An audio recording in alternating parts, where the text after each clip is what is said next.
Okay, this is going to be fun. We're going to talk about how to baste in the hoop, where we can take a piece of fabric, lay it over the hoop where we've hooped up stabilizer. And one of the things that we often see people use their embroidery machines for is putting monograms on things.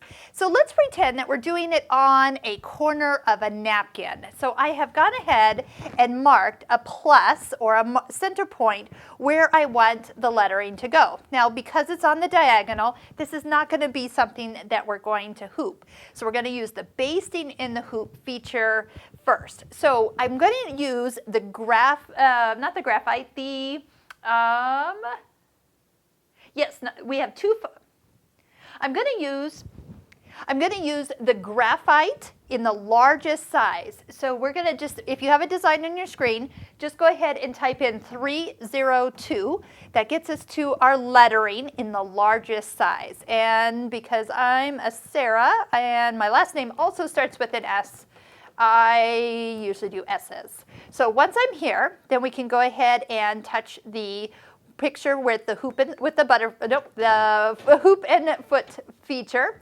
Tell it which hoop we're using. I did go ahead and switch to an optional hoop size, the 120 by 120. So this design will come up into the center of the screen. But before I do anything, let's go ahead and do Alt. And on the top option, I want to be shown where the needle is in the center. So if I just go ahead and push the minus sign, it moves the needle to the center of this design.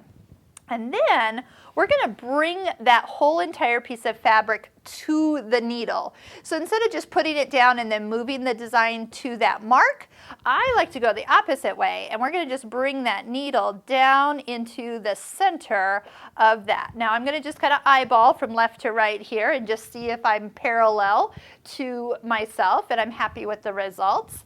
And if I want to go ahead and activate the basting in the hoop feature, that's this right here. So see the little butterfly with the dotted line around it? All you need to do is just touch the button and it highlights. And notice what it's going to do. It puts, takes your design away and puts a dotted line on the screen. So we can just go ahead, lower that down, and go ahead and stitch.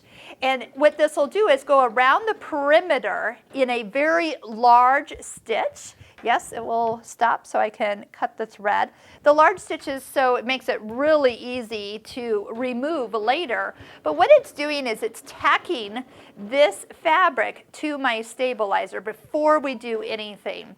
So since I'm all set up and ready to stitch, I can just go ahead and touch the start button and lift up that presser foot. I'm going to trim that little first stitching or first thread out. Make sure I don't trim the wrong thread.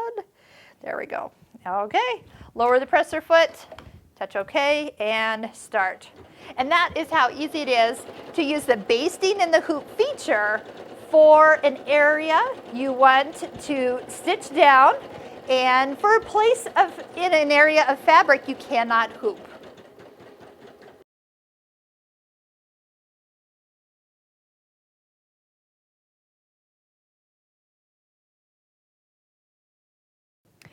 Perfect. So let's take a look at what we do next after you have a design that has a basting box around it. Usually what I do is next work from the back side of the hoop and actually just take my scissors and quickly snip the bobbin thread every couple stitches, and that will loosen up the threads on the front.